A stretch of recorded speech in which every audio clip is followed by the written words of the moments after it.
San Ignacio dice: a la hora del esfuerzo, todo depende de mí. A la hora del resultado, todo depende de Dios. Muchas gracias y que Dios los bendiga.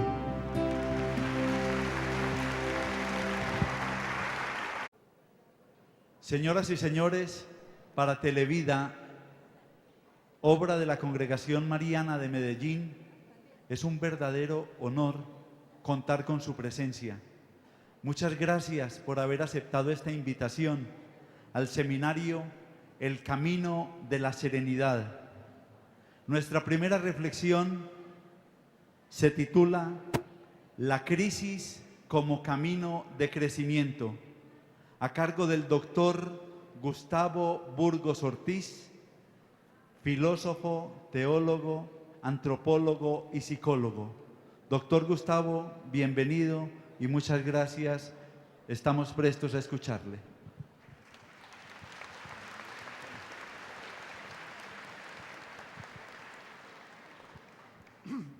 Bueno, buenos días. Muchas gracias, repito, por estar acá. Espero que tengan paciencia para aguantarme todo este rato. Y entonces, como dicen los muchachos de hoy en día, ¿no se escucha? ¿Ahora sí? Ah, bueno, bien. Como dicen los jóvenes de hoy en día, a lo que vinimos. Vamos a empezar con la primera exposición, que es justamente la dinámica y el camino de la crisis. Y entonces ustedes de pronto se pueden asustar un poco, porque si el seminario se llama El Camino de la Serenidad, porque vamos a empezar con algo que en apariencia se ve como opuesto a la serenidad, que es justamente la crisis. ¿Me escuchan? Ahora sí, ¿no es cierto? ¿Se escucha bien? Bueno, entonces el objetivo de esta primera charla es justamente entender algo muy concreto, que es el primer camino que se nos va a abrir para la experiencia que vamos a hablar.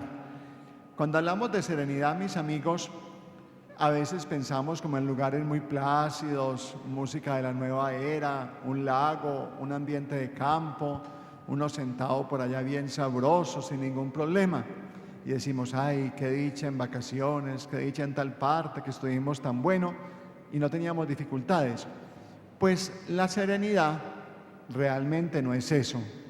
Eso es una parte de la serenidad, por cierto, muy escasa, porque en la vida es muy difícil uno poder encontrar momentos, espacios y tiempos para uno estar tranquilo, sosegadito, sin problemas, oyendo música brillante o música clásica y acostado en un lugar bien sabroso. Eso es muy complicado y es muy escaso. Si la serenidad fuera eso, entonces la serenidad solamente sería un espacio para personas muy afortunadas o con mucho dinero, o que tengan muchas fincas y muchos lugares para eso. Pues mis amigos, vamos a empezar por algo muy concreto. La serenidad no es un estado de la persona, o sea, la serenidad no es algo que a mí me llega por fuera, sino que la serenidad la debo conquistar yo. O sea, la serenidad es una conquista de la persona humana. Y esa conquista de la persona humana en la serenidad se tiene que dar, aquí está la parte interesante, mis amigos, tiene que darse dentro de los conflictos. Entonces vamos a esto muy concreto. Cuando hablamos de serenidad, tenemos que hablar de aprender a vivir serenamente la vida, pero dentro de los conflictos, dentro de las limitaciones que podamos tener, dentro de todas las situaciones que agobian en este momento a Colombia.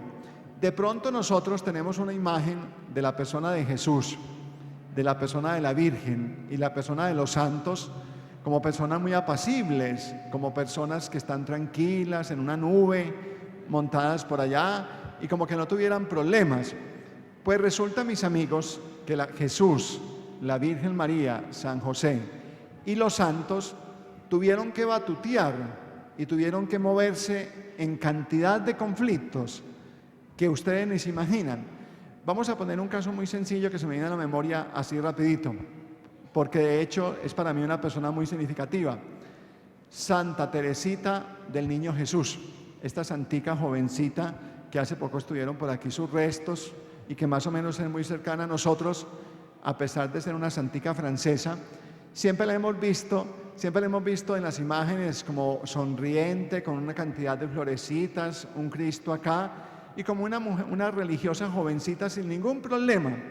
Y hay que ver, leyendo el diario íntimo de ella, y hay que ver entrando en su mundo interior, la cantidad de dificultades y de crisis y de problemas que tuvo que afrontar esta santica en el monasterio donde estaba de clausura.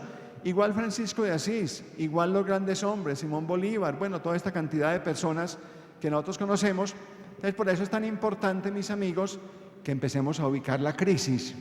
Porque ¿quién creyera que la crisis, que en principio se opone a la serenidad, en el fondo es una hermana mayor de la serenidad? Porque, repito, es muy difícil vivir la serenidad sin conflictos y sin problemas, y mucho menos estando en Colombia. Entonces, por eso vamos a empezar a hablar de lo que aparentemente se opone a la serenidad, los conflictos y las crisis que podemos tener. Vamos a trabajar la charla o el taller en 3 niveles. Vamos primero que todo a enfocar lo que podría ser una antropología o una visión general de la crisis.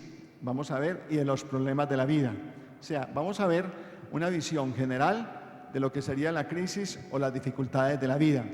Vamos a pasar luego a la ubicación de la crisis. O sea, cómo nos podemos ubicar frente a las dificultades y frente a los problemas y frente a tanta cantidad de cosas que nos sacuden, sobre todo en Colombia. Es que ustedes lo han vivido claramente. Seguramente uno se levanta por la mañana de pronto animado, de pronto contento, de pronto entusiasmado, fresquito, y como que todo le sale bien y uno está muy contento. Arrímese a un puesto de noticias o a un lugar donde vendan, por ejemplo, prensa o algo, y empiece a leer información, y hasta ahí le llega la tranquilidad, porque usted va a ver que masacrados en tal parte, que asesinados, que secuestrados, que decapitados, que una cantidad de cosas, y todos hemos sentido que hasta ahí nos llegó ¿qué? Como el entusiasmo, como la tranquilidad, y como decimos en términos paisas, se nos cae el carriel. Entonces tenemos que aprender a vivir en esos conflictos, la crisis y los problemas. Por eso la segunda parte es la ubicación de la crisis. Y luego la parte tercera, y sería la última, sería la dinámica o el crecimiento de la crisis desde la fe. O sea, vamos a ver qué nos aporta la fe y la experiencia de Jesús en nuestra realidad de la crisis. Serían esos 3 cuerpos, repito, un poquitico la generalidad de la crisis y los problemas de la vida. Y segundo, la ubicación de la crisis. Y tercero, qué respuesta nos da la fe. Vamos a empezar por algo muy sencillo. Una preguntita muy sencilla que de pronto a ustedes les puede parecer muy simple, pero que de pronto las cosas simples nos van ayudando a descubrir muchas cosas. ¿Por qué los seres humanos tenemos problemas? ¿Por qué tenemos dificultades? ¿Por qué tenemos contradicciones? Por algo muy sencillo, porque estamos vivos. Así de sencillo. Solamente hay un lugar donde no hay conflicto y no hay contradicciones ni problema: el cementerio. Allá nadie tiene problema, pues nadie de los que están allá, los que van de paseo sí o a visitar, ¿no? No hay dificultades, nadie pelea con nadie, nadie se siente aburrido. Los que están en el cementerio continuamente no tienen ninguna dificultad, no están vivos. Me viene a la memoria un poquitico un recuerdo muy interesante y un poco chistoso. Hace unos años un alumno mío de la universidad se accidentó en una moto y entonces se cayó y perdió el sentido, lo llevaron rápido a la policlínica. Era algo grave, pero el chico afortunadamente pudo salir. Entonces yo fui rápido a visitarlo, estaba inconsciente el muchacho, y habían 2 compañeros muy asustados de primer semestre con él ahí parado, pues acompañándolo. Llegó el neurólogo a darle una vueltecita, y me llamó la atención que el neurólogo le pellizcaba por acá al chico, ¿no? Por acá por el pecho, y el muchacho inconsciente se quejaba. Entonces un muchacho de los que estaba visitándolo, muy ingenuamente y un poco asustado, le dijo: doctor, ¿por qué se queja? Y el médico le dijo: porque está vivo. Afortunadamente, ¿no? Porque está vivo, ¿no es cierto? Si no estuviera vivo no se quejaba. Y yo decía, bueno, pues podemos añadir que se queja porque afortunadamente está vivo. O sea, reacciona al pellizco del médico quejándose. Entonces, mire que lo primero que tenemos que empezar a plantear es que los conflictos y las dificultades y las crisis son propios de la naturaleza humana.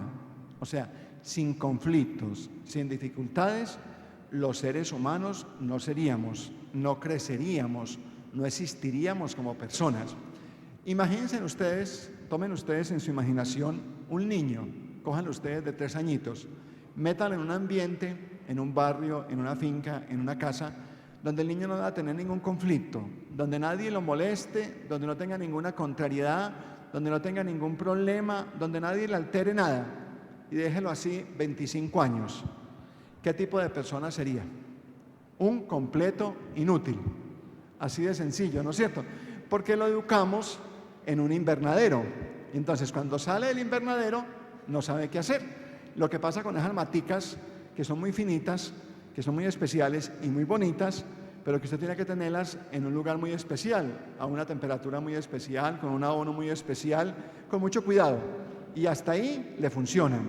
Pero después la saca de ahí usted y se le secó. Entonces, mire que es importantísimo eso. ¿Qué sería, por ejemplo, de un ser humano que no tenga la crisis de la niñez a la juventud? Por ejemplo, los que trabajamos en educación y tenemos que ver con esto, nos damos cuenta cómo en los colegios hay unos años, unos cursos que son más conflictivos. Octavo, noveno, bachillerato más o menos, dan mucha guerra. Y uno dice que en esa edad los muchachos y las muchachas, uno dice, carambas, Dios los bendiga, pero no los multiplique. Pues porque es que son muy complicados, ¿no? Y quienes tienen hijos adolescentes saben cómo es de difícil el muchacho o la niña cuando empieza a determinada edad. Afortunadamente, gracias a Dios que nuestros niños y nuestros jóvenes a esa edad nos dan guerra. ¿Saben por qué? Porque es un signo que están creciendo, o sea, que están pasando a otra etapa, que es la etapa de la juventud. ¿Qué tal que se quedaran toda la vida niños? Si ahí me dijeron a mamá, ve, yo tengo un muchacho de 18 años, él nunca me ha llevado la contraria, nunca me ha contradecido en nada, no me ha dado guerra en nada, no me ha dado dificultad en nada, yo diría, uy, qué susto, llévelo ligero donde un médico. Pues porque como es que a esa edad no le ha dado ninguna dificultad, le ha hecho caso en todo y no le ha contrariado nada. El pobre muchachito no creció, o sea, se quedó bebecito, ¿no es cierto? Entonces vean ustedes cómo lo que parece contradictorio es parte del crecimiento. ¿Qué tal, qué triste sería que al morir un ser querido en una casa, un papá, un hijo, una mamá, nadie sintiera nada? Qué triste sería que no hubiera desgarre, que todo el mundo siguiera hablando lo mismo, charlando y comentando. ¿Sería eso de desear? No, justamente la falla estaría ahí. Qué bueno que la familia se sacude y que se siente el duelo y que se siente la ausencia de esa persona. Eso es un signo de que la persona que murió valía la pena. O sea, que la persona que murió era una persona valiosa y que se siente su vacío. O sea, ¿no es cierto? Y que los que están alrededor de él sienten su presencia. Lo otro sería un signo de que no se murió nadie. Qué triste sería que si usted se va de un trabajo donde ha estado usted 15, 20 años, usted no sintiera nada. Hasta luego, que esté muy bien. No, pues carambas, eso sería algo negativo. Qué bonito es que sentimos la crisis, la tristeza de dejar las compañeras, los compañeros, ir a otro lugar. Miren cómo la crisis y las dificultades de la vida son parte del crecimiento humano. Y estas dificultades de la vida se dan fundamentalmente por varios factores. Porque los seres humanos, mis amigos, estamos enmarcados, nuestra historia personal está enmarcado como en 4 cosas. Como que nuestra vida fuera un cuadro, ¿no? Como que nuestra historia estuviera en un cuadro. Y ese cuadro tendría 4 coordenadas. La primera coordenada de nuestra historia, que todos tenemos, es el tiempo que nos tocó vivir. Es una coordenada fundamental.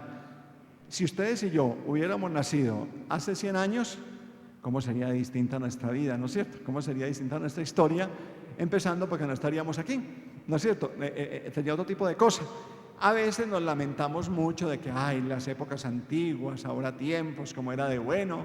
Y uno escucha sobre todo los abuelitos. Yo me acuerdo que mi papá decía mucho que en la época de Rojas Pinilla la panela valía 220 pesos, que tal cosa, que las casas valían, un alquiler valía 10.000 pesos, que era muy bonito.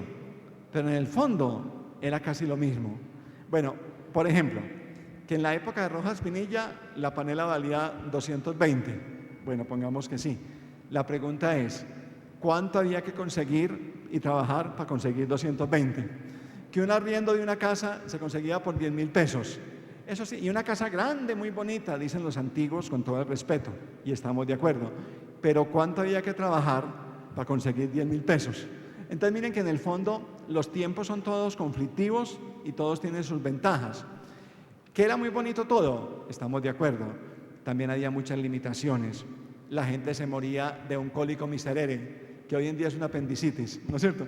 Una cantidad de cosas pues, que pasaban, que la educación era toda así de una forma muy a la carrera, la mujer no podía estudiar, bueno, una cantidad de cosas que nos muestran que los tiempos, todos han sido tiempos de ¿qué? De crisis y de progreso.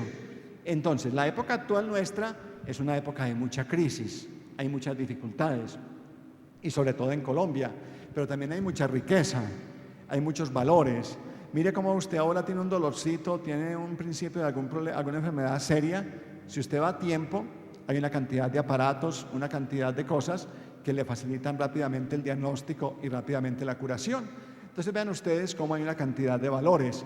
Hablando de la juventud actual, la juventud posmoderna, pues también tiene muchos valores los muchachos de hoy en día, los jóvenes de hoy en día, tienen muchas cosas positivas y también tienen mucho conflicto y muchas limitaciones. De todas maneras, nuestra historia la marca una coordenada que es nuestro tiempo, la época que nos tocó vivir. Y nos guste o no nos guste, esa es nuestra historia.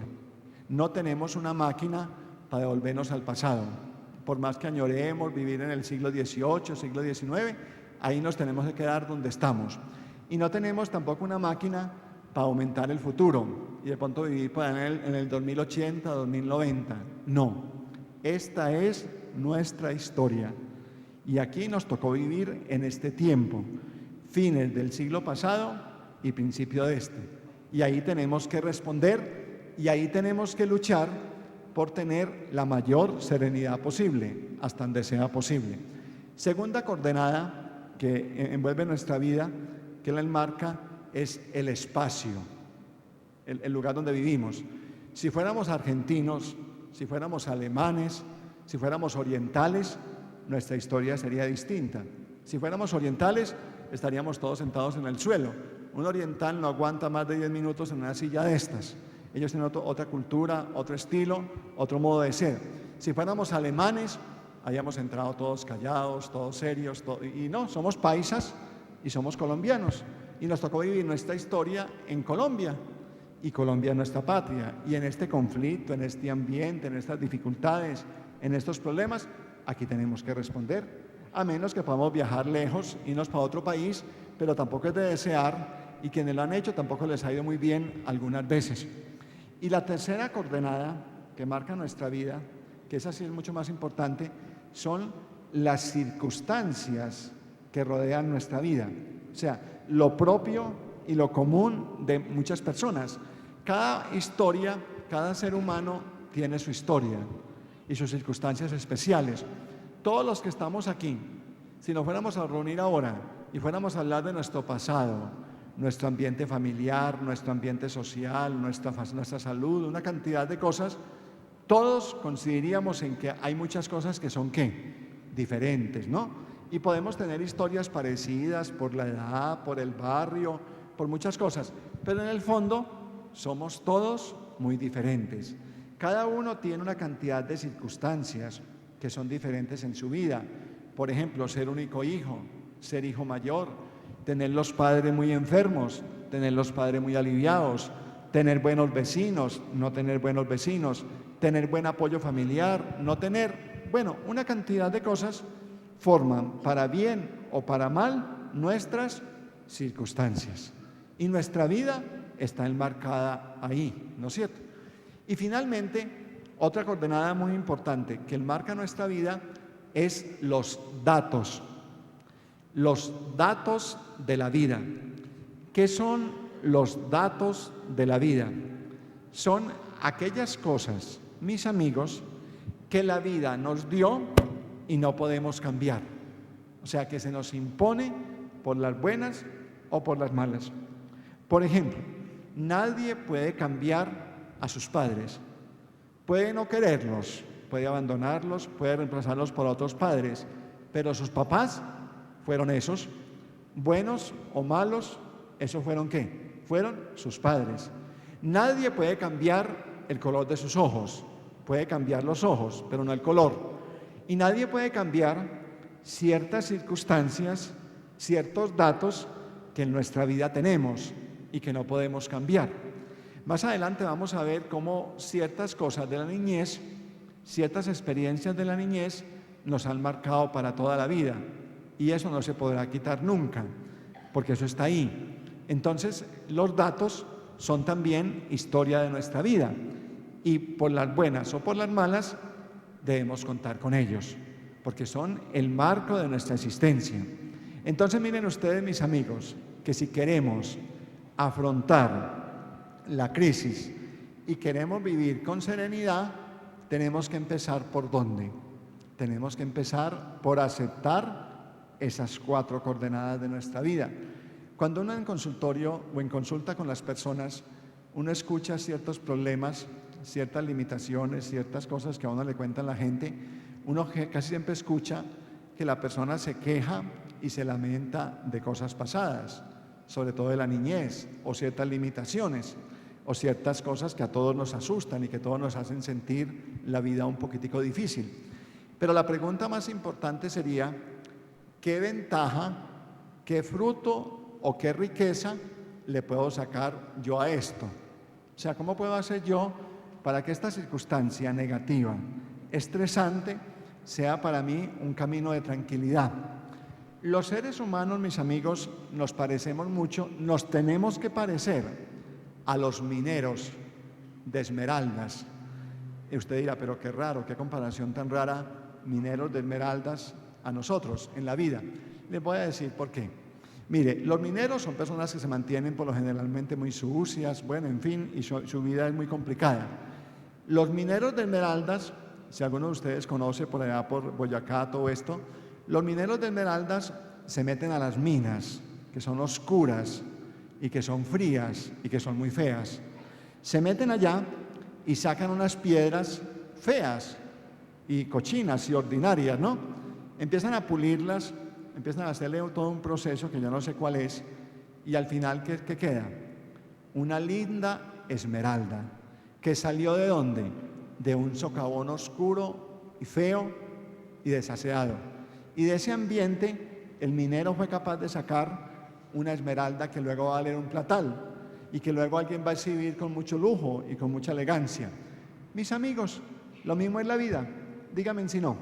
¿Qué tenemos que hacer?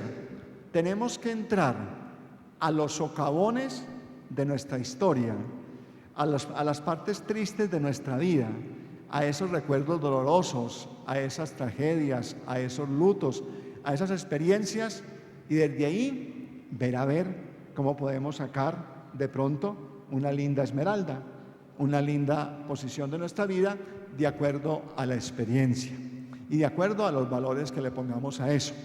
Vamos a suponer que a una persona el médico le diagnostica, por ejemplo, una artritis aguda. Entonces, frente a ese conflicto que aparece en esa persona, y pongámosla que es joven, que tiene 30 años, esa persona, frente al conflicto de la artritis que le acaba de diagnosticar el médico, tiene 2 posibilidades. Primera posibilidad, ¿cuál sería? Empezar a preguntarse, ¿por qué a mí me dio artritis? ¿Y por qué yo tengo artritis? ¿Y ahora qué voy a hacer? ¿Y ahora mi familia cómo vamos a trabajar? Y empezar, como dicen los jóvenes hoy en día, empezar a empelicularse y empezar a verse ya toda torcida, pidiendo limosna en la puerta de una iglesia, los hijos abandonados. Bueno, la mente le va a elaborar toda una cantidad de cosas porque tiene artritis y aguda, y entonces hasta ahí llegó su vida. Es una posibilidad que lastimosamente algunas personas asumen. La otra posibilidad muy linda es no por qué me dio a mí artritis, sino para qué me dio artritis. O sea, ¿qué puedo hacer yo? ¿Cómo puedo rediseñar mi vida? Este verbo es muy importante. Rediseñar la vida. ¿Cómo puedo yo rediseñar mi vida a través de este conflicto? Ya con artritis, puede que no pueda correr, no pueda jugar, no pueda hacer muchas cosas, pero puedo hacer otras. Y a esas otras le puedo dar mucha fuerza. Entonces mire cómo son dos posiciones completamente distintas. Porque mire, mis amigos, los que estamos en Colombia, que es un país tan difícil y tan complicado, yo recuerdo que hace muchos años, como unos 10 años, yo estaba en El Salvador dando un curso en la Universidad Católica de la UCA, la Universidad Católica de El Salvador, de los padres jesuitas, que equivale aquí como a la bolivariana.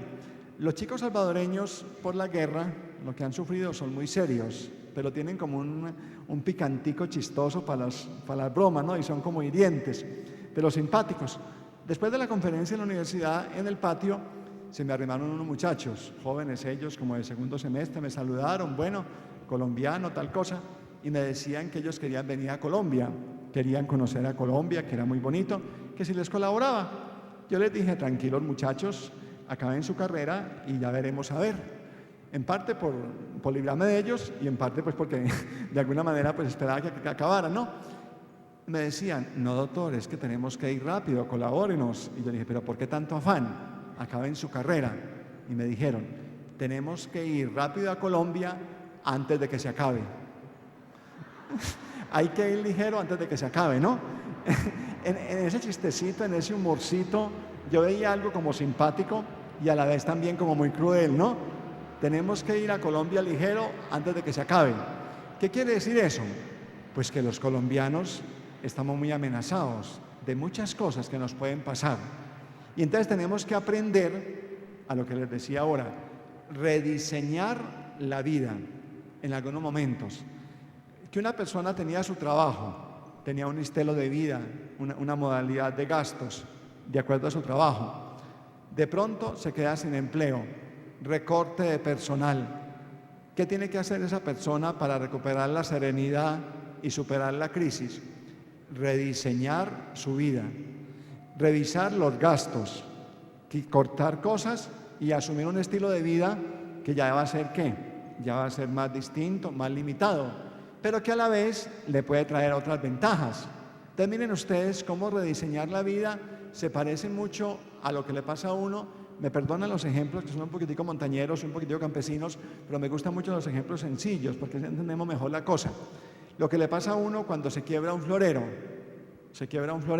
o un recipiente. Se vino al suelo un florero, quedó partido en pedazos.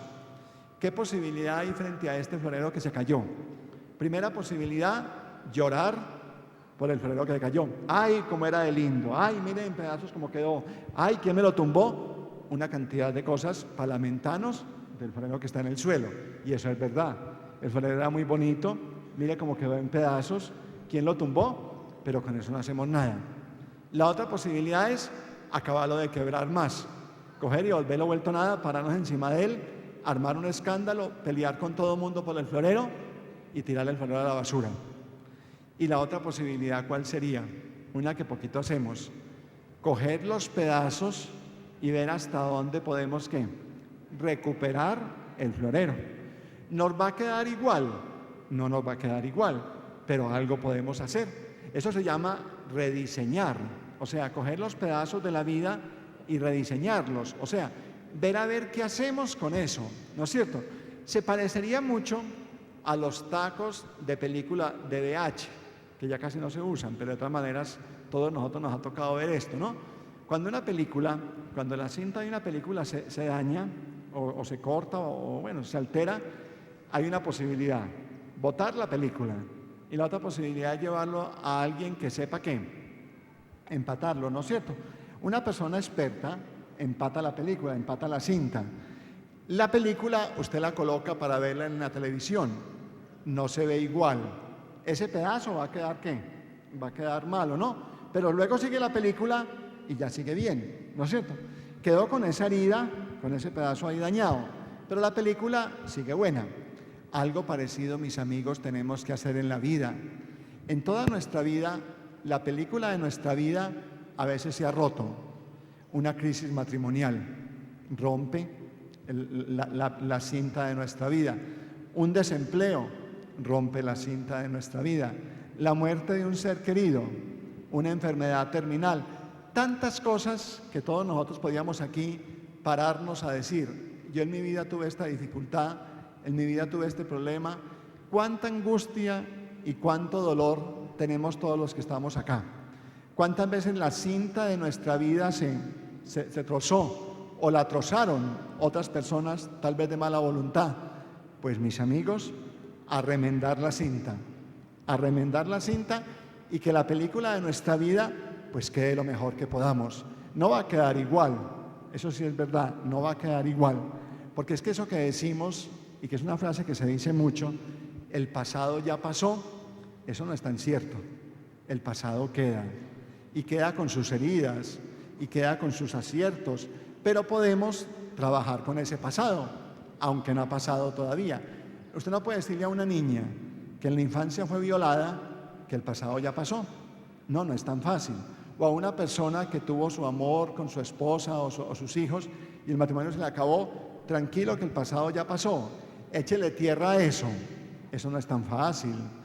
No le podemos echar tierra a los problemas a menos que estén muertos. Si le echamos tierra cuando están vivos, nos van a espantar después y nos van a asustar.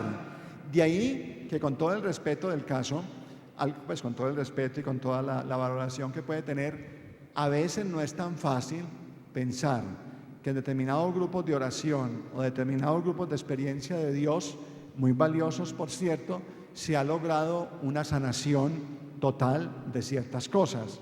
A veces puede darse, podríamos hablar de los milagros, pero a veces hay una sanación, pero luego el problema sigue. Lo que llamamos en psicología gestales no cerradas. Gestales no cerradas son heridas que tenemos, desengaños que tenemos, que están ahí y están sangrando, poquito o mucho, y en algunos casos se han logrado superar. Hay personas que han logrado superar muchas dificultades y llegar a un nivel grande de serenidad, pero por lo general la herida está ahí y fácilmente se abre en un conflicto, en un problema. Entonces toca ir caminando en ese sentido de ir aceptando esas cosas e ir viendo a ver hasta dónde podemos caminar con ellas, pero nunca negarlas.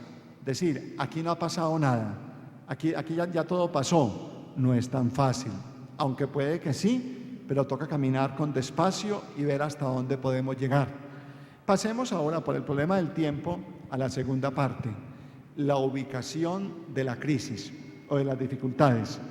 ¿Cómo podemos nosotros ubicar la crisis o las dificultades? Primera cosa es que es fundamental, mis amigos, que frente a los problemas de la vida, frente a las dificultades que tenemos de todo carácter, estos no nos desborden. O sea, que no nos desborden en el sentido que no nos hundan.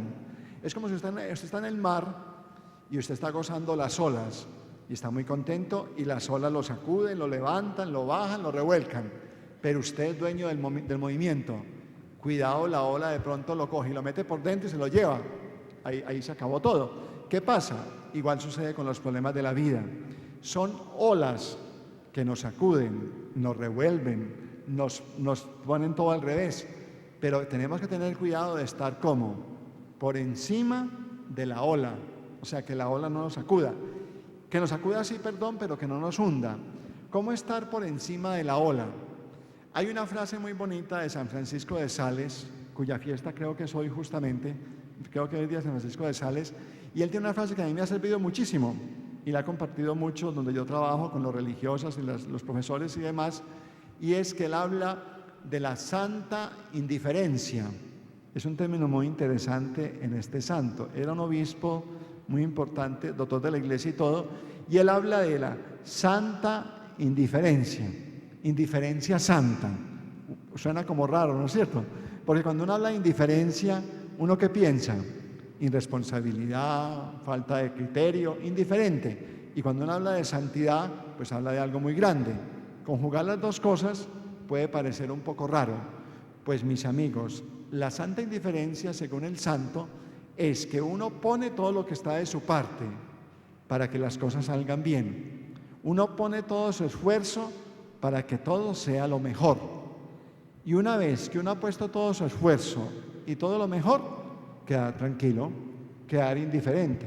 Ya hizo todo lo que podía, ¿no es cierto? Una mamá se ha esforzado toda su vida por educar los hijos, les ha dado lo mejor, ha luchado por ellos y en conciencia siente que ha vivido para ellos y le sale un hijo drogadicto o un sinvergüenza bien vago o algo, pues carambas, la señora tiene que empezar a asumir una santa indiferencia.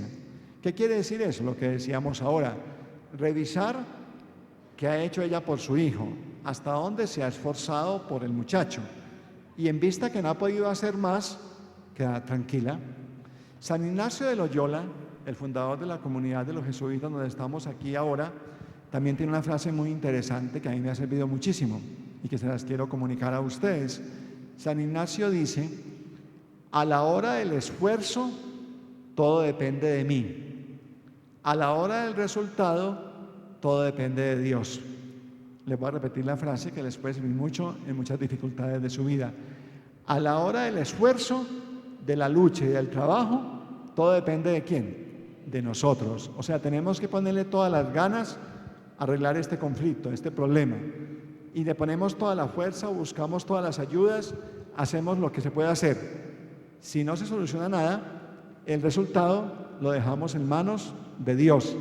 Y eso nos daría mucha paz, porque nos pone en una condición de responsabilidad y de esfuerzo y a la vez de confianza en Dios si somos creyentes. Ahora, ¿cómo manejar la crisis fundamentalmente para ubicarnos bien? Primera cosa muy importante es no maximizarla, o sea, no aumentarla. Los que trabajan en computador, pues todos nosotros sabemos de los computadores. En los computadores hay una ventana que maximiza la imagen, ¿no? Y otra ventana que la minimiza. Hay que tener mucho cuidado con no maximizar la crisis o las dificultades. Cuando uno está en un problema, mis amigos, casi siempre uno lo ve más grande, casi con toda seguridad, sobre todo a ciertas horas de la noche. De pronto en televisión lo vimos esta semana. Usted tiene un problema y a las 6 de la mañana usted despierta y se acuerda del problema. A esa hora el problema a usted se lo quiere tragar y usted siente que ese problema es horrible y usted ya no debe dormir más. ¿Por qué? Porque el silencio de la noche, la oscuridad, todo eso le ayuda a usted a ver el problema mucho más grande y entonces usted ya a no dormir más, a llorar, a sentirse toda incómoda o todo incómodo con el problema. Al otro día por la mañana usted se ducha, se organiza, sale a caminar, recibe el sol, usted ve el problema distinto, ¿o no? ¿Verdad que sí? Al otro día por la mañana el problema está diferente. Este mismo problema, ¿qué cambió? Nuestra visión del problema. Muchos de los problemas que ustedes tuvieron y yo hace 3 años, hace 4 años, que nos quitaron la tranquilidad, que nos hicieron llorar, que nos sacudieron, ahora ¿cómo los vemos? Casi como una bobada, ¿o no? O por lo menos ya han perdido mucho ¿qué? Han perdido mucho peso. Ustedes podrían hacer este ejercicio esta noche, si gustan, o cuando ustedes quieran. Piensen del 2008 3 cosas, 3 situaciones que a ustedes los sacudieron, que a ustedes los revolcaron, que les pusieron situaciones muy complicadas. Piénsenlos ahora en el 2009 y ya han cambiado. ¿Se entiende? El tiempo le ayuda mucho a uno a ver las cosas de una forma diferente. Usted tiene un problema ahora, a esta hora. A usted ese problema lo está ahogando. Dentro de 8 días lo va a ver distinto. Lo va a ver distinto. 8 días no más. Entonces, primera cosa es, no maximicemos la crisis. Dejémosla en su tamaño. Hay un problema, hay una dificultad, tenemos ciertas dificultades en la vida, pero démosle el justo valor. Me han diagnosticado un cáncer, es un problema. No podemos tampoco negar, pues, que aquí no ha pasado nada, vamos a cantar, vamos a jugar. No, hay un problema. Pero verlo objetivamente quiere decir, vamos a ver qué hacemos. Vamos a buscar ayuda médica, vamos a confiar en Dios, vamos a buscar todos los medios de afrontar el problema, sin maximizarlo, sin enterrarnos ya y tampoco negando el problema, sino viéndolo como debe ser. Yo recuerdo con mucho cariño una religiosa franciscana que tuvo un problema de cáncer, que de hecho murió por eso, pero fue una mujer que tuvo mucha actividad en toda su vida. hasta 3 días antes de morir, más o menos. Entonces yo la visitaba y conversaba con ella y yo le decía, hermana, usted trabaja muchísimo, pero mire todas las actividades que tiene. No le quise decir lo otro, pero se supone que ella lo interpretaba, ¿no? Y la hermana me contestó con una frase muy inteligente, que a mí se me ha grabado para toda la vida. Doctor, es que yo quiero vivir hasta que me muera. Es una frase interesante, o sea, yo quiero vivir hasta que me muera. ¿Qué quería decir eso? Quería vivir, hacer, trabajar, gozar la vida, aportar hasta que me muera. Y prácticamente eso hizo. Aportó a su comunidad, a su trabajo educativo, hasta 3 días antes de morirse. O sea, eso es vivir la vida con sentido de superación de la crisis, ¿no? Otro elemento muy importante es darnos cuenta de las causas de los problemas y darnos cuenta de las causas que no tenemos, porque a veces el causante soy yo. Tengamos en cuenta esto, ¿no? A veces nos lamentamos, lloramos y sufrimos mucho por las dificultades que tenemos, pero ¿hasta dónde yo he sido causante de esa dificultad? Eso hay que tenerlo muy claro. Un padre de familia está quedando solo, los hijos ya no lo visitan, ya no lo quieren mucho y lo están dejando solo. El padre de familia entra en crisis, pero tenía que preguntarse el padre de familia, ¿qué comportamientos míos, qué actitudes mías han generado que mis hijos me dejen solo? Eso es importante, porque es que nosotros tenemos mucho la tendencia a lamentarnos, ¿no es cierto? Y a ver las cosas negativas, pero también hay que revisar causas. Yo tengo una familiar mía, que estimo muchísimo, que le encanta meterse en problemas para que después María Auxiliadora la saque. y eso me parece a mí muy complicado, pues porque a ella le gusta meterse en problemas y luego va a rezar para que María Auxiliadora la saque del problema en que ella se metió. Miren que esto es importante tener cuidado. Dios no quiere que tengamos cruces y problemas inútiles. Eso es importantísimo. Pues es que hay problemas, hay dificultades, hay dolor que no tiene sentido y que yo me lo busqué y que no debo ofrecérselo a mi Dios, sino primero que todo luchar. ¿Por qué? Por quitármelo de encima. Yo llego a un trabajo, me coloco en un trabajo cualquiera, en una empresa, un colegio, empiezo a pelear con todo mundo, me echo encima a las alumnas, peleo con los compañeros, empiezo una cantidad de dificultades y a pelear con todo mundo. Al final me echan del colegio o me echan del trabajo.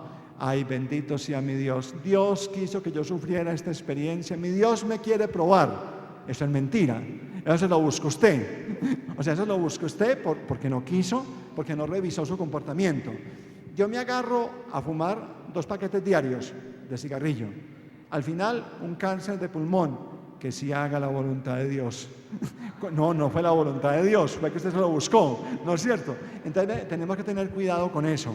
O sea, hasta dónde ciertos problemas, ciertas dificultades que en la vida me han sucedido a mí, hasta dónde yo soy causante de eso y hasta dónde no. Entonces, otro elemento importante es buscar las causas. Estas causas pueden ser externas y no depender de mí. También hay crisis y problemas que no dependen de mí. Por ejemplo, los problemas económicos actuales, esta crisis de valores, toda esta cantidad de cosas económicas no dependen de nosotros. Pero hay otros problemas internos que dependen de mí, de mi comportamiento, mi modo de actuar, y entonces yo pierdo la serenidad, pierdo la paz y se la hago perder a los demás por culpa mía. Yo recuerdo una vez, con mucho sentido chistoso, alguien que tiene, pues que a su cargo tiene que manejar muchas personas. Y esa persona me decía a mí un día que yo por qué no atendía a X persona subalterna de él, que tiene muchos problemas psicológicos. Bueno, y que hablara con ella a ver qué podía hacer. Yo le pregunté a esa persona, le dije, mire, cuénteme una cosita. Esa persona de la cual usted me habla se deprime. Y me dijo, no, doctor, ella no se deprime, pero deprime a los que viven con ella. o sea, es una persona muy conflictiva, ¿no? Ella no se deprime, pero deprime a los que viven con ella. A mí eso me hizo reír, porque yo decía, pues caramba, sí puede suceder. Hay personas muy conflictivas que con la persona que viven crean dificultades, crean crisis, y no hay quien las aguante. esas personas tendrían que revisar comportamientos, tendrían que revisar cosas. Entonces, un elemento muy importante es revisar la causa de los problemas, a ver hasta dónde yo soy culpable o causante y hasta dónde no. Y otro elemento muy importante, que se escapa un poquitico más a nuestro modo de ser, es las actitudes internas frente a la crisis. Mis amigos, vea, todos los que estamos acá tenemos un cerebro, gracias a Dios, pues está ahí por lo menos está puesto. Bueno, ese cerebro ha recibido, como los CD de los computadores y como los discos duros, ha recibido toda una programación desde la infancia. O sea, los niños nacen, digamos, con el cerebro en blanco, y a través de lo que van recibiendo, de lo que van viviendo en su familia, en su cultura, en su ambiente, ellos van grabando en su mente sus cosas. Y entonces el cerebro nuestro se parece a un CD que ha ido grabando muchas cosas. Eso se llama la programación que hemos recibido desde niños. Por ejemplo, a una niña pequeñita la mamá le repite mucho: los hombres son malos, cuídese mucho de los hombres que son malos. Ahí, ¿qué está haciendo la mamá? Está grabando una programación, ¿no es cierto? Esa niña va a crecer, se le va a arrimar un muchacho, un jovencito con buenas intenciones que quiere ser su novio, la niña va a pensar: los hombres son malos, me debo cuidar. Entonces ahí está actuando ¿qué? La programación. Al niño le dicen: bruto, animal, mire lo que hizo. Al niño le estamos grabando un sentido de poca autoestima, ¿no es cierto? Las mujeres no valen tal cosa, es que el que es macho tiene que beber y tiene que hacerse valer y tiene que tener fuerza y que lo respeten y fue tantas, tal cosa. Ahí le estamos dando ¿qué? Una programación. Estamos grabando el CD. Ese CD después va a responder a la grabación. Lógico, si usted graba en un CD música paisa, él no le va a dar una sinfonía de Beethoven. Cuando usted lo ponga, le va a dar ¿qué? Lo que usted grabó. Si usted graba en un CD una cantidad de vulgaridades, él no le va a cantar el rosario, él repite lo que usted colocó, ¿no es cierto? Entonces, eso se llaman los mapas mentales. O sea, el CD es la programación que tenemos los seres humanos desde niños. Mapas mentales es el modo como vamos actuando, como nos vamos comportando. Y hay seres y hay personas cuya programación está como a favor de la crisis, como que les encanta ver las cosas tristes de la vida, como que les encanta ver lo negativo de la vida, y entonces su programación es: qué vida tan horrible, qué vida tan triste, qué problemas los que tenemos, yo no valgo nada. Nos vamos rodeando como de un pesimismo, ¿no es cierto? Un ejemplo muy sencillo, con todo el respeto también, pero hay que revisar, fue el autor o autora, no sé quién sería, de la oración tan linda que tenemos nosotros de la salve a la Virgen, ¿no? Miren que la salve tiene partes muy tristes. A ti suspiramos, gimiendo y llorando. Carambas, el que hizo eso tuvo que haber estado pues en la olla, como decimos nosotros, ¿no? En este valle de lágrimas, pues sí, pero también hay cosas muy buenas. O sea, si es valle de lágrimas, pues también hay cosas buenas que hemos gozado en la vida, ¿no? Entonces mire que es una oración que tiene un marcado sentido ¿qué? Pesimista, ¿no es cierto? Y de pronto la vida no es eso, y Dios nos quiere que seamos felices.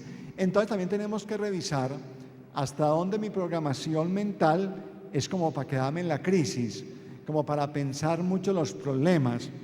Y en eso hay que tener una cosa muy importante, de pronto para analizar, juega un elemento muy importante: no hablar cada rato y a toda hora de los problemas. Mi mamá, hasta hace muy poco, iba a misa a una parroquia y a la salida se encontraba con un grupo de señoras. Y entonces mi hermana, que la llevaba, me decía que mi mamá había fundado una sociedad de mutuo quejido. De mutuo quejido era esto, ¿no? Y así era, parece ser.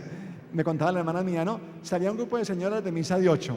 Se paraban en el atrio de la iglesia a ver cuál se quejaba más. Anoche no dormí nada, doña Juana de tal. No, ¿qué me dice a mí que tengo un dolor de cabeza? La otra, no, y yo que no he podido comer desde antier. O sea, una sociedad de mutuo quejido. O sea, la que más se quejara, esa era. Entonces, claro, yo me imagino que esas señoras, al salir de la misa, salían más enfermas. Pues claro, lógico. Una señora que de pronto anoche no durmió por un dolor de cadera y a la salida de misa se queda 20 minutos, hablando con otras, que tampoco durmieron por un dolor de cabeza, o que tienen un hijo enfermo, y todas a quejarse, pues lógicamente se enferman mucho más. Tenemos que tener cuidado también con eso. Y también tenemos el cuidado con el otro extremo, soluciones mágicas o soluciones fáciles. Mire que son dos extremos, ¿no? La tendencia a quedarnos en el problema y a deleitarnos en el problema. Y también la tendencia ¿a qué? A creer que con un libro que dice 10 fórmulas para ser feliz, 5 caminos para lograr éxito, cómo tener muchos amigos, cómo ganar mucho dinero. Leemos eso y ya estamos contentos. Ya desapareció el problema. Tampoco va la cosa por ahí. Mire que son dos extremos, ¿no? El extremo de quedarnos en el problema y el extremo de buscar soluciones fáciles. Los problemas de la vida, las dificultades, hay que guerrearlas. Y los problemas son serios, sobre todo problemas económicos, problemas de los hijos, de los esposos. Y no es tan fácil leyendo libritos que dicen 10 modos para ser feliz o tal cosa, arreglar los problemas. Pero tampoco es tan fácil quedarnos toda la vida ahí sentados mirando el problema. Entonces mire que es importante no maximizar y no deleitarnos mucho en él. Y también tener mucho cuidado con no tender a verlo siempre como algo grande o algo que no vale la pena, sino ponerle su justo medio, ¿no? Finalmente, pasemos a la última parte, que es la parte cristiana, la parte de la fe. Yo parto de un presupuesto, espero no estar equivocado, y si lo estoy, pues respeto mucho la otra posición, que todos los que estamos aquí somos creyentes y tenemos un sentido religioso de la vida. Entonces vamos a pasar a ver cuál es el sentido de la dinámica de los conflictos desde la fe. Desde la fe vamos a ver la crisis. Mis amigos, aquí también vamos a cambiar un poquitico los esquemas. No pensemos que la fe y la creencia en Dios nos quita los problemas y nos hace caminar por la vida sin ninguna dificultad.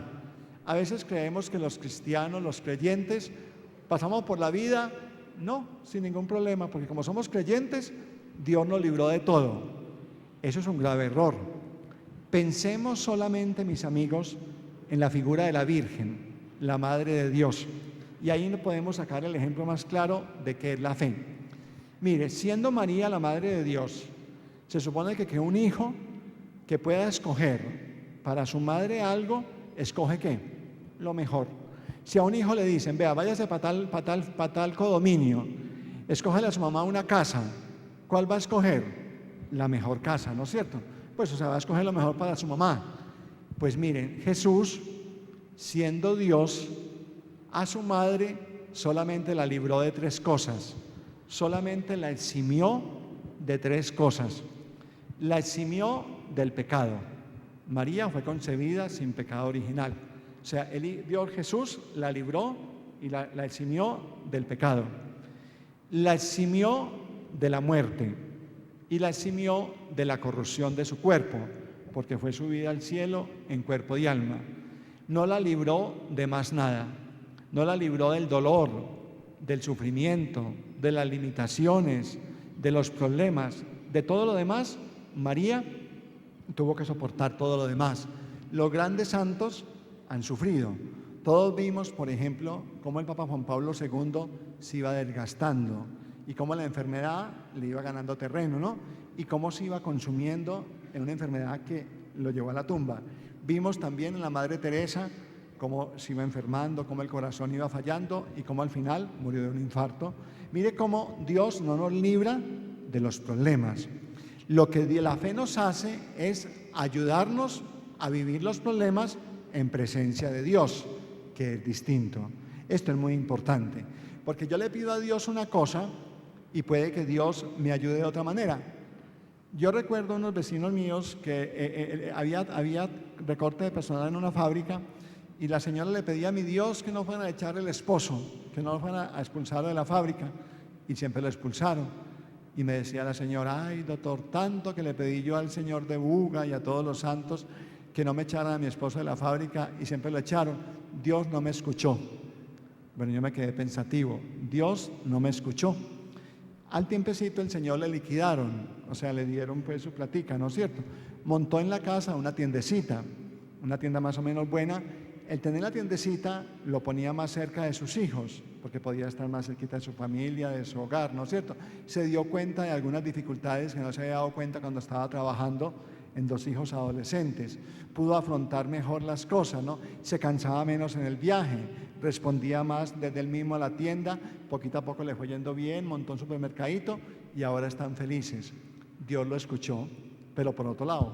O sea, Dios le dio respuesta, pero no por el lado que ella quería. Por eso es que nosotros decimos, que pase tal cosa, Señor, y nosotros no podemos esperar que Dios diga, ¿qué fue lo que dijo? Entonces vamos a darle gusto ya. No, Dios tiene sus caminos. A usted un hijo le puede pedir una moto y usted puede que le dé más bien un carro, porque usted lo considera más, o no le dé nada porque le da miedo, o puede que de pronto le dé un viaje a otra parte que sea algo más seguro. O sea, mire cómo Dios nos da las cosas según Él. Y entonces aquí tenemos desde la fe ver la presencia de Dios en nuestra vida con 2 términos que nos pueden ayudar. Una presencia de Dios permitiva y acompañante de lo que nos pasa. Una presencia de Dios permitiva y acompañante de lo que nos pasa, pero sin librarnos de lo que nos pasa. Vamos a tomar un ejemplo muy sencillo. Ustedes a lo mejor tienen hijos adolescentes o nietos adolescentes que a esta hora pueden estar jugando un partido de fútbol en alguna cancha y que ustedes los despidieron esta mañana para que se vayan a jugar. Ustedes no pueden irse a jugar con ellos el partido. ¿Qué tan horrible fuera que ustedes estuvieran corriendo con ellos en la cancha para que no se cayeran, para que no les pasara nada? El pobre peladito no podía jugar. Con la mamá metida ahí corriendo con él al pie del partido, no lo dejaba jugar. ¿Ustedes qué han hecho con sus hijos y sus nietos adolescentes? Los han dejado ir a jugar el partido. En este momento, o cuando están a jugar el partido, ellos están a merced del juego. Se pueden caer, se pueden golpear, se pueden aporrear, otro compañero les puede pegar, pueden pasar muchas cosas, porque usted no está en el partido, ¿no es cierto? Usted no puede estar en el partido con ellos, pero no es sino que su hijo llame, mamá, me caí, tengo el pie descompuesto, ¿ustedes qué hacen? Corren a responderle, ¿no? Los dejaron jugar el partido y luego si hay alguna dificultad, ustedes van por ellos, ¿no? Mamá, tengo un pie raspado y no puedo caminar, usted pidió un taxi y va y los trae, ¿no es cierto? Alguien podría decir, pero qué mamá tan mala, ¿cómo dejó a este niño irse a jugar fútbol para que se cayera? Alguien podía pensar eso, ¿no es cierto? ¿Cómo lo dejó ir a jugar fútbol? Mire cómo se quebró la pierna y la mamá lo dejó. ¿Tendría razón? Lógicamente no. Pues mis amigos, algo parecido hace Dios con nosotros. Dios nos deja jugar el partido de la vida y tenemos dificultades, problemas, así como el niño se cae, se raspa. Pero cuando lo llamamos en su ayuda, no nos saca del partido, ni le dice a todo el mundo, a un ladito, que es que usted es creyente, que no le va a pasar nada. No, Dios ¿qué hace? Nos acompaña en el problema. Así como ustedes, si son buenos padres, a sus hijos no los han librado de ciertas dificultades, de ciertos problemas. Si ustedes hicieran eso, serían pésimos papás. ¿Qué tal que un papá dijera, mi hijo, no vaya a la universidad, allá puede tener muchas dificultades, allá hay muchos atracadores, allá lo pueden corromper, quédese mejor en la casa? ¿Sería buen papá? Sería un desastre de papá, ¿no es cierto? Lo deja ir a la universidad a los problemas, pero está atento ¿a qué? A ayudarle en las dificultades, ¿no es cierto? Entonces, la fe en Dios frente a la crisis es entender que Dios está presente en nuestras dificultades y nos acompaña. Aquí en el Teatro San Ignacio, hace unos pocos meses, se reunió un grupo de creyentes, ahí estaba mi mamá y una hermana mía, aquí en el teatro, a despedir una familia, el papá, la mamá y 2 jovencitos víctimas de la tragedia del Poblado. Y en el escenario del teatro habían 4 cofrecitos de 2 niños, papá y mamá, y el padre rector del colegio hizo la Eucaristía y el teatro estaba lleno y la gente estaba en silencio. ¿Qué celebraba los que estaban en ese momento en San Ignacio, acá en el teatro, en las exequias del papá, la mamá y los 2 jovencitos alumnos de aquí del colegio? No se celebraba que Dios hubiera puesto una mano en el barranco para que no cayera la tierra. A ver, un momentico, cuidado, va a caer esta tierra porque allá hay unos hijos míos cristianos, alumnos de los jesuitas. No celebrábamos eso.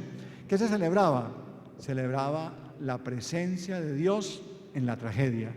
O sea, y el padre que celebraba la misa, el padre rector del seminario, los concelebrantes, la gente que estaba ahí, eran conscientes de una tragedia. Una familia entera se despedía ahí, 4 cofrecitos de cenizas, ¿no? Pero ¿qué sentía la persona que estaban ahí? Sentían la presencia de Dios en medio de la tragedia, ¿no?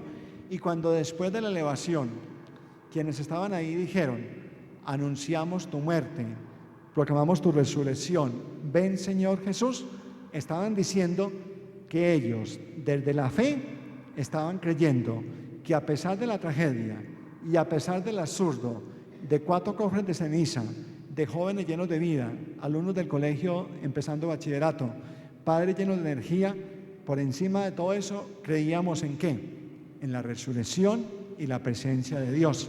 Entonces miren que la fe nos da ese elemento, pero ese elemento también nos exige a nosotros lo siguiente, para terminar, muy importante, es revisar hasta dónde ese sufrimiento es voluntad de Dios y hasta dónde de pronto es Dios que solamente lo permite, pero que me acompaña. Entonces tenemos que revisar aquí un término muy especial rápidamente porque pues no tenemos tiempo.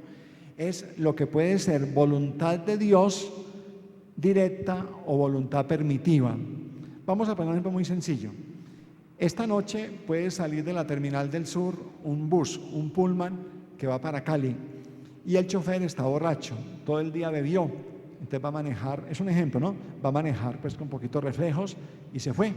Y ahí se montó una familia muy creyente, de mucha experiencia de Dios, muy religiosos.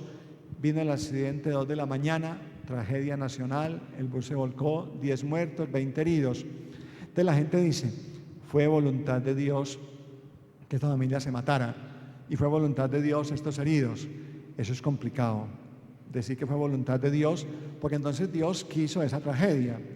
Entonces aquí tenemos que aclarar una cosa muy importante. Fue voluntad de Dios en un sentido indirecto, no que Dios lo quiera, porque entonces sería atribuirle a Dios la borrachera del chofer y la responsabilidad del chofer al manejar a esa hora. Pero sí podemos decir que fue voluntad de Dios en un sentido permitivo. ¿Qué quiere decir permitivo? Ojo con esto, para que no vaya a haber confusión de pronto a nivel religioso. Permitivo quiere decir que yo no quiero una cosa, pero la permito, sin necesidad de quererla. Me explico, en un salón de clase hay 40 alumnos. El profesor está explicando su clase. ¿El profesor qué quiere? ¿Qué desea él? Que todos estén ¿qué? Atentos y poniendo cuidado a la clase. Esa es su voluntad, es lo que él quiere, ¿no es cierto? Pero hay 2 muchachos hablando pasito, charlando por allá. El profesor no quiere eso, pero lo permite. ¿Se entiende? O sea, deja que hablen y respeta su libertad, ¿no es cierto? No es que sea su voluntad, sino que lo permitió. Si él no quisiera permitir eso, pues les decía, jóvenes, se salen o se callan. Pero él permite eso. Esa es la voluntad de Dios frente a los problemas de la vida. No es que Dios lo quiera directamente, sino que lo permite. Pero en ese permitir, yo sí puedo descubrir la presencia de Dios. Va una señora tranquila por una calle y un chofer borracho la atropella, hospitalizada 1 mes, enyesada todo este mes. Voluntad de Dios indirecta, permitiva, voluntad del chofer sinvergüenza que la atropelló, ¿no es cierto? Ahora, en esa voluntad permitiva, la señora es de la fe y la familia es de la fe, ¿qué puede descubrir? No que Dios quería el accidente, porque entonces, repito, sería librar al chofer de la responsabilidad, sino que Dios lo permitió y ahí la familia creyente ve la presencia de Dios, como un Dios que la acompaña en ese problema, en esa incapacidad, en esa dificultad. Entonces mire que esto es importante, ¿no es cierto? La fe en la crisis no nos la quita, no nos quita los problemas, nos acompaña. Y entonces pasamos finalmente, para terminar ya, estoy peor que las telenovelas que dicen la recta final, y la recta final dura 8 meses. Bueno, pero para terminar así rapidito, nos remite a la dinámica de la cruz. La cruz no es solamente los maderos, sino que es toda la experiencia del dolor humano. Y entonces, los creyentes, cuando tenemos experiencia de cruz, problemas, dificultades, tenemos que tener muy claro dos cosas fundamentales. Primero, quien creyera, lo primero que tenemos que hacer nosotros frente a una dificultad, frente a una cruz, es atacarla, es luchar contra esa cruz. Quien creyera, lo primero es atacar la cruz. A una señora el médico le diagnostica un problema muy serio de váricis y va a hacer una cruz caminar. ¿Qué es lo primero que tiene que hacer la señora como creyente, como cristiana? Atacar la váricis. O sea, buscar la manera de ¿qué? De que no le duela mucho y buscar la manera de caminarlo mejor. Es lo primero que tenemos que hacer, luchar contra la cruz. Lo primero que tenemos que hacer. Tengo un esposo alcohólico. ¿Qué es lo primero que tengo que hacer? Buscar la manera de que deje de ser alcohólico. O sea, buscar, atacar la cruz. Pero si la cruz no la puedo cambiar, ¿ahora qué viene? Abrazar la cruz. Pero cruces que yo no puedo cambiar. Eso es importante, ¿no es cierto? Yo tengo una dificultad, traté de luchar contra ella, no la puedo cambiar, ahora sí, aceptar la cruz con un sentido cristiano. Y entonces empezar a ver cómo le puedo sacar fruto a ese problema y cómo puedo crecer desde la fe y cómo puedo unirme a Jesús crucificado, a Jesús en la cruz, desde ese problema. Y entonces los problemas de la vida me van a dar una posibilidad de ¿qué? Primero, de crecer, de progresar en la vida. Los problemas son siempre camino de crecimiento. Segundo, si soy creyente, de abrazar la cruz de los problemas que no pude cambiar con un sentido cristiano. Y entonces desde ahí voy a sentir el consuelo y la presencia de Dios en mi vida. Y tercero, voy a tener posibilidad de crecer, voy a tener posibilidad de ser mejor. Pensemos ustedes, yo, cuando hemos tenido dificultades en la vida hace 5, 8, 10 años y los enfocamos, luchamos con toda la fuerza para vencer esos problemas, le pusimos todas las ganas al problema, confiamos en Dios, le pedimos ayuda a Dios, luchamos parejo contra el problema, pero sabías que estábamos con Dios. Ahora, ¿cómo nos sentimos? Sentimos que esa experiencia nos sirvió y sentimos que esa experiencia nos dio ¿qué? Nos dio fortaleza y ánimo para seguir luchando y sentimos que le podemos dar energía a los jóvenes que vienen después. Entonces, con esos sentimientos podemos empezar a afrontar nuestra crisis, nuestras dificultades con un sentido de serenidad, con un sentido de paz dentro de los conflictos y dificultades que no hemos podido cambiar. Muchas gracias y que Dios los bendiga.